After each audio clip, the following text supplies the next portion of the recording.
सो next concept इस chapter में लिखेंगे, this is law of mass action. पहले लॉ लिखेंगे जरा। So right down, rate of a chemical reaction rate of a chemical reaction is directly proportional to rate of a chemical reaction is directly proportional to rate of a chemical reaction is directly proportional to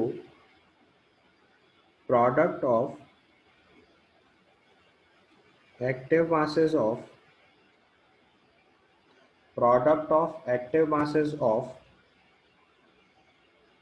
reactants to the power of their respective stoichiometric coefficients, to the power of their respective stoichiometric coefficients. Rate of a chemical reaction is directly proportional to product of active masses of reactants to the power of their respective stoichiometric coefficients. This is called law of mass action. अब देखो, law of mass action समझने के लिए पहले हमें एक technical term समझना पड़ेगा, एक्टिव मास। तो पहले लिखिए एक्टिव मास क्या होता है। किसी भी सब्सटेंस का अगर एक्टिव मास रिप्रेजेंट करना होता है तो हम इसे लार्ज ब्रैकेट से रिप्रेजेंट करते हैं। तो पहले पॉइंट पे लिखिए, इट इज रिप्रेजेंटेड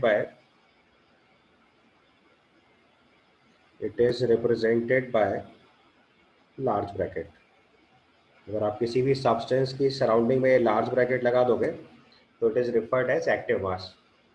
ठीक है, जैसे अगर हम सबसे पहले एग्जांपल लिखें, जैसे आपने H+ लिखा और उसके दोनों तरफ ऐसे लार्ज ब्रैकेट लगा दिया। अब इसको हम लोग पढ़ेंगे active mass of H+।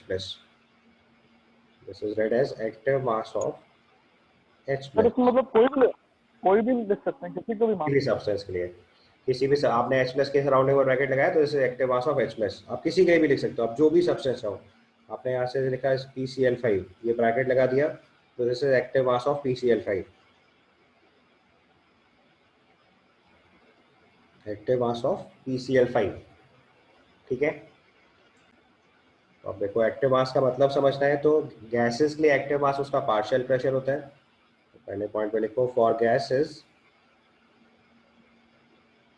active mass is their partial pressure. For gases, active mass is their partial pressure.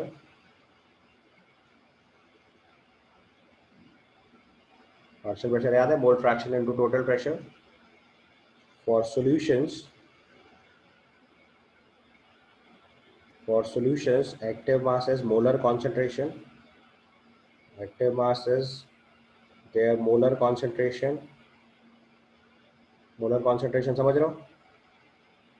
Concentration in the units of moles per liter, which is molarity. And for pure solids and pure liquids,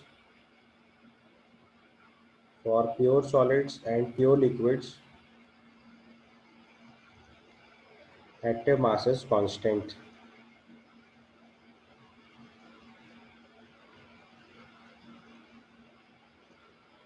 So gases के लिए active mass उसका partial pressure, solutions के लिए active mass उसकी molar concentration which is moles per litre यानी कि molarity, और pure solids and pure liquids के लिए एक्टिव मास जो होता है वो कांस्टेंट होता है।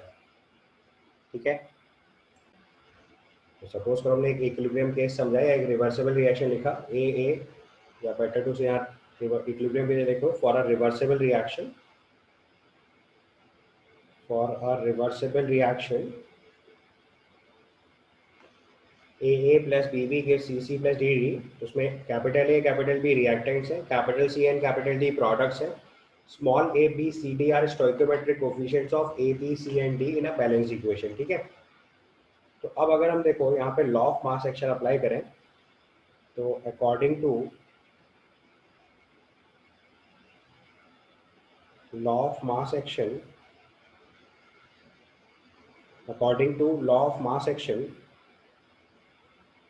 rate of forward reaction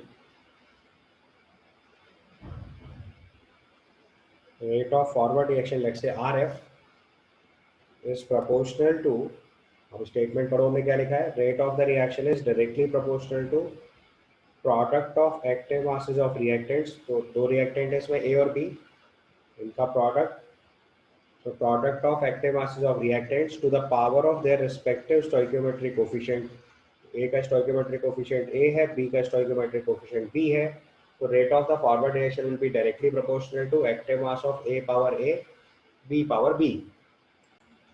अब देखो हमने law of mass action apply करा, तो अगर फॉरवर्ड रिएक्शन का रेट लिखेंगे तो रेट ऑफ फॉरवर्ड रिएक्शन के जो रिएक्टेंट्स हैं they are A and B, और हमारे लॉ ऑफ मास एक्शन के हिसाब से rate of forward reaction is directly proportional to product of active masses of reactants to the power of their respective stoichiometric coefficient. तो forward reaction का rate लिखेंगे R F, तो active mass इसका A और active mass be, ये दोनों reactant हैं, इनकी power their respective stoichiometric coefficient.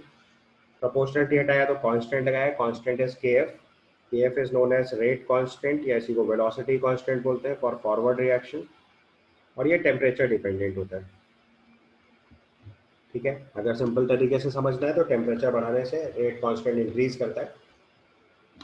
ठीक है, बट वो बाद में डिस्कस करेंगे, अभी उसका फैक्टर वो इतना इंपॉर्टेंट नहीं है अभी हमारे लिए। अभी सिंपली ये समझना है कि के एफ जो है वो रेट कांस्टेंट है और वो टेम्परेचर डिपेंडेंट होता है। अब ऐसे ही बैकवर्ड रिएक्शन लिए लिखेंगे तो बैकवर्ड रिएक्शन के रिएक्टेंट हमारे लिए क्या है, सी और डी। फॉरवर्ड रिएक्शन के लिए सी और डी प्रोडक्ट है, बैकवर्ड रिएक्शन के लिए सी और डी रिएक्टेंट है, ए और बी प्रोडक्ट है। तो रेट ऑफ बैकवर्ड रिएक्शन अगर डील कर रहे हैं आर बी, तो it is proportional to active mass of C power C D power D.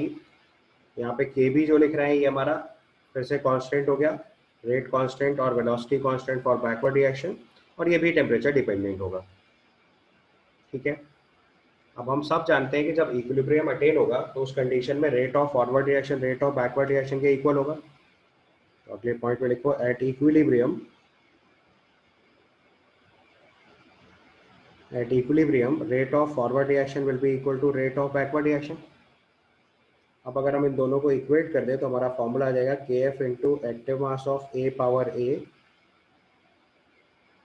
B power B is equal to K B into active mass of C power C and D power D.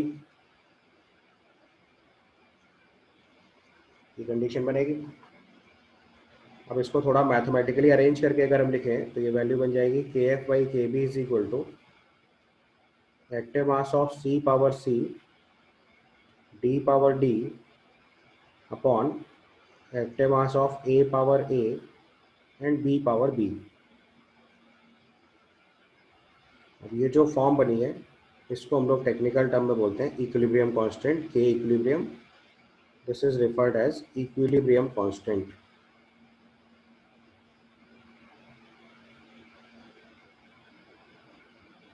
अब यहाँ पे ध्यान से देखो तो के equilibrium क्या represent करा हमने, rate constant of forward reaction by rate constant of backward reaction. ये फॉर्मूला आपको सीधे सीधे याद रखना है। किसी भी रिएक्शन का इक्विलिब्रियम कांस्टेंट होता है वो ratio of rate constant of forward reaction by rate constant of backward reaction होता है। तो इक्विलिब्रियम कांस्टेंट जो है वो ratio of rate constant of forward reaction to rate constant of backward reaction represent कर रहा है। अब आपको पता चल गया कि ratio of rate constant of forward reaction to backward reaction है, तो इसका मतलब ये extent of forward direction reaction represent करेगा। अगले पॉइंट पे लिखो equilibrium constant represents extent of forward reaction। क्योंकि दोनों का रेशियो है, तो अगर इक्विलिब्रियम कांस्टेंट बहुत ज़्यादा आएगा तो उसका मतलब फॉरवर्ड रिएक्शन बहुत ज़्यादा जारी होगी, और बहुत कम आएगा तो बैकवर्ड रिएक्शन बहुत ज़्यादा जारी होगी। तो equilibrium constant represents extent of forward reaction. के एफ की वैल्यू ज़्यादा होगी तो फॉरवर्ड रिएक्शन ज़्यादा होगी, के बी की वैल्यू ज़्यादा होगी तो बैकवर्ड रिएक्शन ज़्यादा होगी।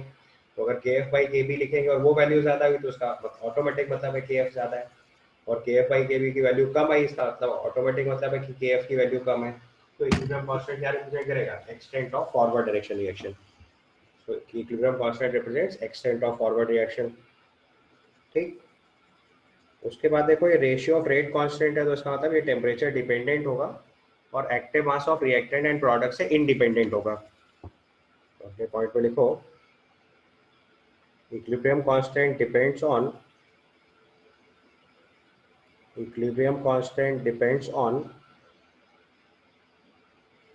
equilibrium constant depends on temperature, but it is independent of, but it is independent of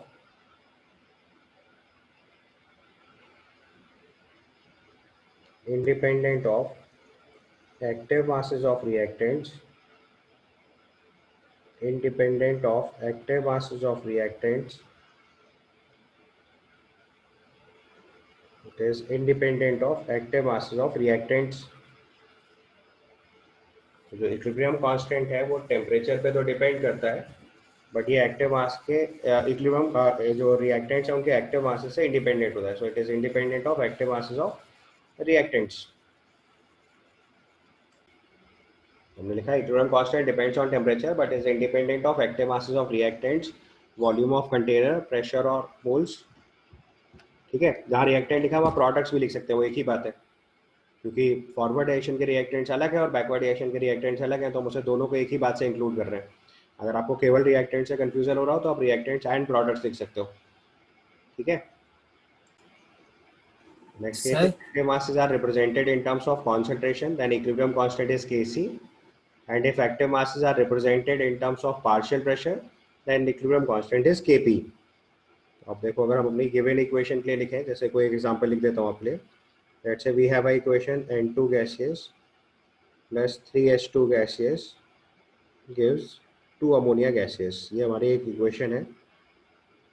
तो अब अगर हम इसकी Kc लिखेंगे तो Kc का मतलब concentration of ammonia square divided by concentration of nitrogen, या पहले इसका इक्विलिब्रियम कांस्टेंट लिख लो फिर Kc Kp में कन्वर्ट करते हैं. तो अगर आप सबसे पहले इसका इक्विलिब्रियम कांस्टेंट लिखेंगे तो ये आएगा active mass of ammonia square product power stoichiometric coefficient divided by reactant power stoichiometric coefficient. So into active mass of N2 into active mass of H2 cube. ये हमने एक इक्वेशन के लिए इक्विलिब्रियम कांस्टेंट लिखा. अब अगर आपको इसके लिए Kc लिखना है तो आपको एक्टिव मास लिखना है कॉन्सेंट्रेशन टर्म में. तो concentration of ammonia square divided by concentration of nitrogen into concentration of hydrogen cube. और यहीं पे अगर आप Kp लिखेंगे तो will write partial pressure of ammonia square divided by partial pressure of nitrogen into partial pressure of hydrogen cube. ठीक है. तो नेक्स्ट हम देखो, हम लोग लिख रहे हैं relationship between Kp and Kc. हमने इक्वेशन ली AA plus BB gives Cc plus DD. तो Kc लिखेंगे तो concentration of C power C power C, concentration of C power C, concentration of D power D bye concentration of A power A, B power D. And similarly Kp होगा partial pressure of C power C, partial pressure of D power D, partial pressure of A power A and partial pressure of B power B. अब Kp और Kc को अगर relate करना है तो हम लोग गैसेस से इक्वेशन जानते हैं, Pv is equal to nRT होता है. अब Pv is equal to nRT में अगर हम वॉल्यूम को डिवाइड करते हैं राइट साइड में तो ये इक्वेशन हो जाएगा P is equal to N by V into RT. इसी को और सिंप्लीफाई करके लिखें तो ये P is equal to CRT हो गया, क्योंकि moles upon volume is concentration. Pressure को कॉन्सेंट्रेशन से रिलेट करने का तरीका आ गया, P is equal to CRT हो गया. यानी कि जहाँ पे हम पार्शियल प्रेशर ऑफ C लिखेंगे वहीं concentration of C into RT लिख सकते हैं. जहाँ पार्शियल प्रेशर ऑफ D लिखेंगे वहाँ concentration of D into RT लिख सकते हैं. जहाँ पार्शियल प्रेशर ऑफ A लिखेंगे वहाँ concentration of A into RT लिख सकते हैं. और जहाँ पार्शियल प्रेशर ऑफ B लिखेंगे वहाँ concentration of B into RT लिख सकते हैं. ये आपके पार्शियल प्रेशर के कॉन्सेंट्रेशन के साथ रिलेशन आ गए. इसको Kp के एक्सप्रेशन में पुट कर दो. हमारा रिलेशन आ जाएगा Kp is equal to moles upon volume is equal. into RT power C,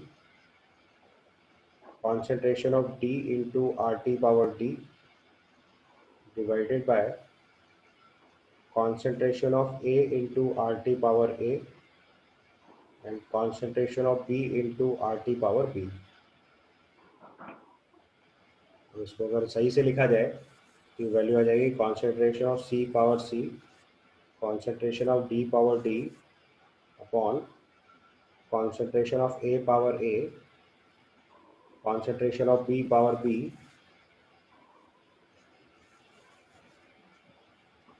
into RT power C plus D minus A plus B. अब यहाँ से देखो हमारा फॉर्मूला बन गया के P is equal to K C into R T power delta n. K P is equal to K C into R T power delta n. ये formula सीधे याद रखना है रिलेट करने के। स्कूल एग्जाम में फॉर्मूला प्रूफ करने के लिए भी आ सकता है, तो प्रूविंग भी समझ लेनी है। बाकी आईआईटी के पॉइंट ऑफ व्यू से डायरेक्ट फॉर्मूला याद रखना है K P is equal to K C into R T power delta n. यहाँ पे ध्यान से देखो तो डेल्टा एन हमने लिखा है सी plus D minus A plus B को, ठीक है। कभी कभी इसी डेल्टा एन को हम लोग डेल्टा एन जी लिख सकते हैं, वो डिपेंड करता है अलग अलग केस में। सो डेल्टा एन और डेल्टा एन जी कभी कभी लिख देते हैं रिकॉल करने के लिए। सो डेल्टा एन या डेल्टा एन जी जो होता है वो एक ही बात होती है। This is equal to number of moles of gaseous product, number of moles of gaseous product minus number of moles of gaseous reactants, number of moles of gaseous reactants। तो ध्यान इस बात पे देना है कि प्रेशर जो कि गैसेस के लिए आएगा, लिक्विड्स और सॉलिड्स के लिए प्रेशर नहीं होता है। तो जब भी कभी आप डेल्टा एन जी लिखेंगे, इसीलिए जी नीचे लगाए ताकि आपको याद रहे कि गैसेस के लिए लिखना होता है, अदरवाइज सिंपली डेल्टा एन भी लिख सकते हैं। तो delta n is number of moles of gaseous product minus number of moles of gaseous reactant. जितने प्रोडक्ट हैं और जितने रिएक्टेंट हैं उनके मोल्स का अगर डिफरेंस लिखते हैं तो this is referred as delta n. तो के पी की value K C into R T power delta n आ जाएगा। क्वेश्चन लिख लीजिए, find delta n for the following H2 plus I2 gives 2HI, N2 plus 3H2 gives 2NH3, 3 iron plus 4 water gives Fe3O4 plus hydrogen. तो आप देखो इसमें delta N लिखना है, तो उसमें गैसियस प्रोडक्ट देखो 2 हैं, रिएक्टेंट भी 2 हैं, तो ये 0 आ गया। इसके केस में गैसियस प्रोडक्ट 2, रिएक्टेंट 1, तो उसका डेल्टा एन 1। इसके केस में 2 product 4 reactant -2।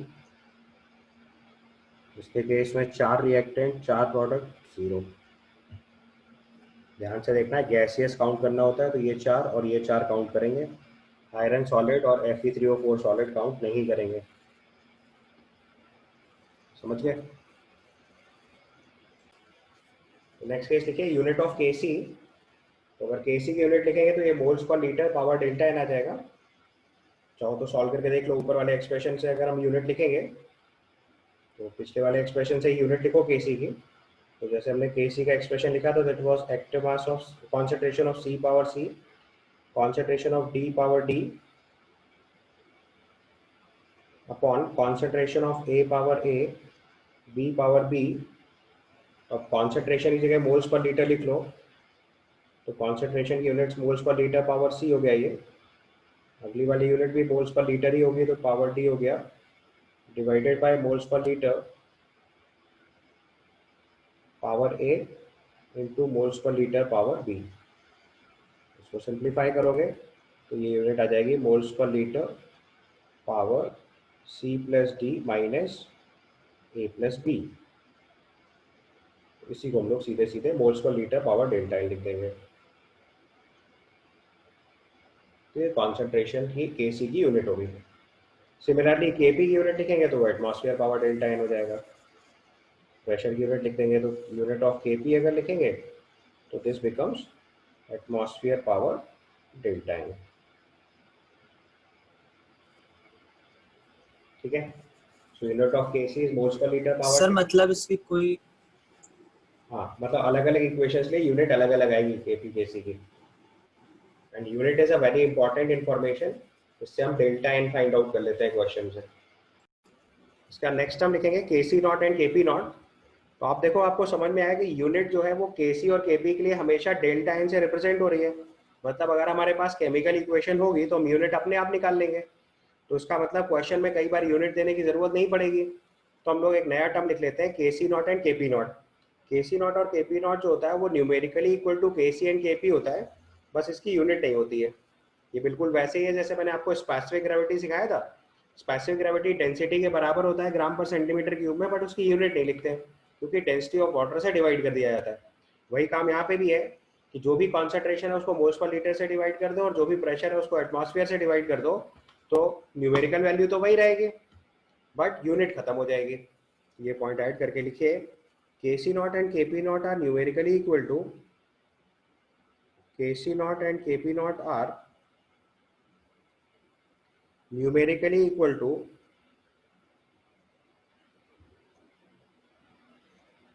Kc naught and Kp naught are numerically equal to Kc and Kp, but Kc naught and Kp naught are unitless quantities.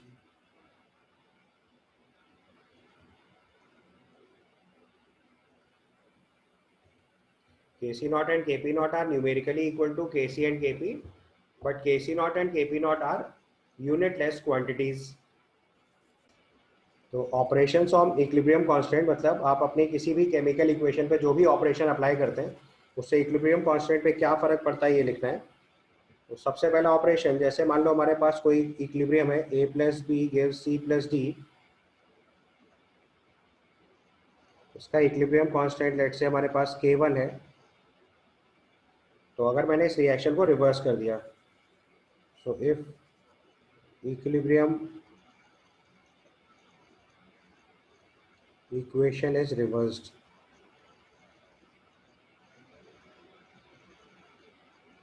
if equilibrium reaction is reversed, then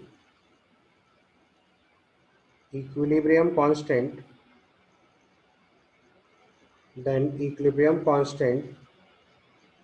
will reciprocate.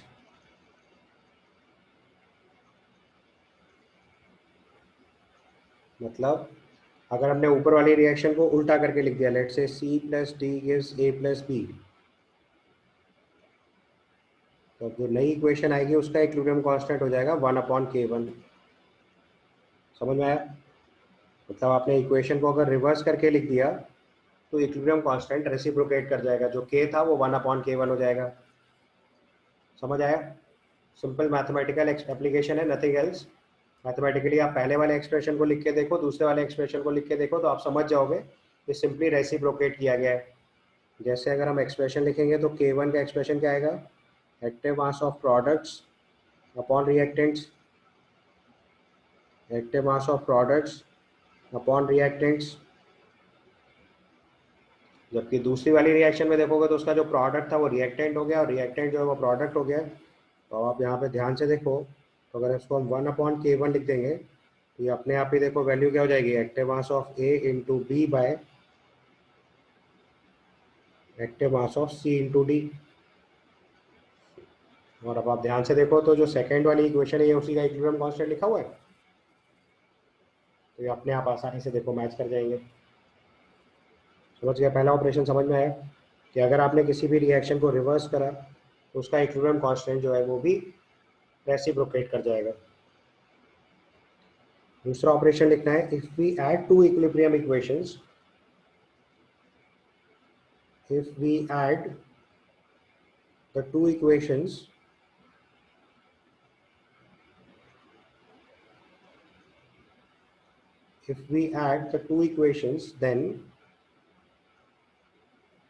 then equilibrium constant of new reaction,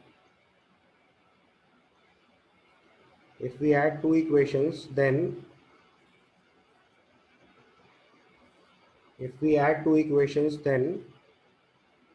equilibrium constant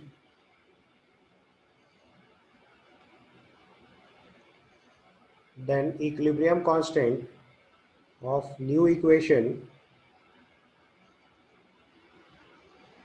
is multiplication of the two. Then the equilibrium constant of new equation is the multiplication of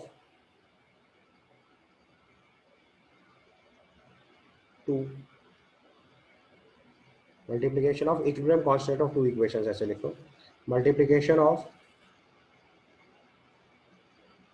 equilibrium constant of two equations. ठीक है, तो उसको भी देखो example समझे। जैसे हमारे पास एक इक्वेशन है जिसका equilibrium constant A gives B का इक्विलिब्रियम कांस्टेंट K1 है। दूसरी इक्वेशन है C से D, इसका इक्विलिब्रियम कांस्टेंट लेट से K2 है। तो अगर हम इन दोनों इक्वेशंस को ऐड कर दें तो A plus C gives B plus D, A plus C gives B plus D. तो इनका इक्विलिब्रियम कांस्टेंट अगर लिखेंगे तो दोनों का प्रोडक्ट आ जाएगा K1 इंटू K2। ठीक है, अब अंडरस्टूड है कि अगर रिएक्शन को सबट्रैक्ट करोगे, सबट्रैक्ट करने मतलब क्या होता है, रिवर्स करके ऐड करना। तो रिवर्स करने में रेसिप्रोकेट हो जाएगा और ऐड करने में मल्टीप्लाई हो जाएगा, यानी नेट रिजल्टेंट क्या हो जाएगा, डिवीजन।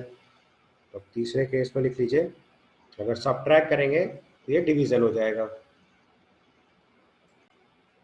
तो third case if we subtract the two equations then equilibrium constant of new equation is the division of the equilibrium constant of two equations. तो अगर आप कोई भी दो इक्वेशन को सबट्रैक्ट करोगे तो जो तीसरी इक्वेशन बनेगी उसका इक्विलिब्रियम कांस्टेंट डिवीजन से आएगा। इसको भी अगर एग्जांपल से लिखें तो it's let say a plus B gives c plus D, इसका equilibrium constant let say K1 है।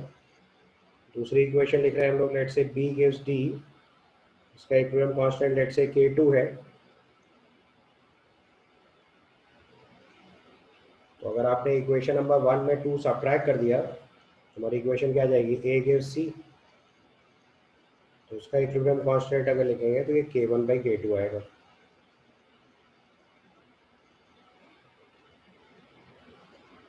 ठीक है, ये वैल्यू K1 बाई K2 आ जाएगी। आपको जहां भी चेक करना है वहां आप इक्विलिब्रियम कांस्टेंट का एक्सप्रेशन लिख लो, आपको अपने आप ऑपरेशन समझ में आ जाएगा। अगर और पैटर्न समझना है तो आप इक्विलिब्रियम कांस्टेंट की एक्सप्रेशन लिखो। K1 की जगह यहाँ पे देखो b बाई ए लिख सकते हैं, यहाँ d बाई सी आएगा। दोनों को मल्टीप्लाई करोगे तो देखो b into D by A into C आ जाएगा। इक्विलिब्रियम कांस्टेंट मल्टीप्लाई हुए। अगले सवाल में देखो इसका equilibrium constant c into D by A into B आएगा। दूसरे वाले इक्वेशन का equilibrium constant d by B आएगा। और अब देखो अगर हम K1 बाई K2 कर देंगे तो अपने आप देखो c बाई ए आ जाएगा और वो उस रिएक्शन का इक्विलिब्रियम कांस्टेंट आप देख लो चेक करके।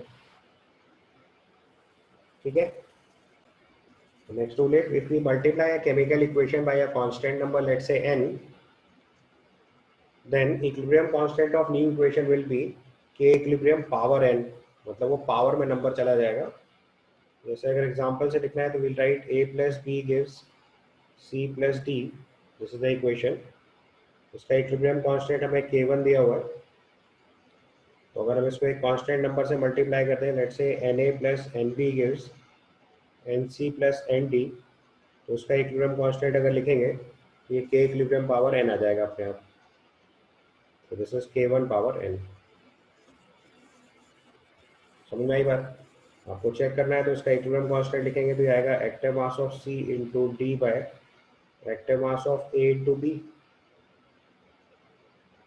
जबकि इस वाले केस में इक्विलिब्रियम कांस्टेंट लिखेंगे तो आएगा active mass of c power n d power n upon a power n b power n। देखो अपने आप पावर आ रही है, तो आप आसानी से कंपेयर करके देख सकते हो। इक्विलिब्रियम कांस्टेंट में सिंपली वो नंबर की पावर अप्लाई हो जाती है।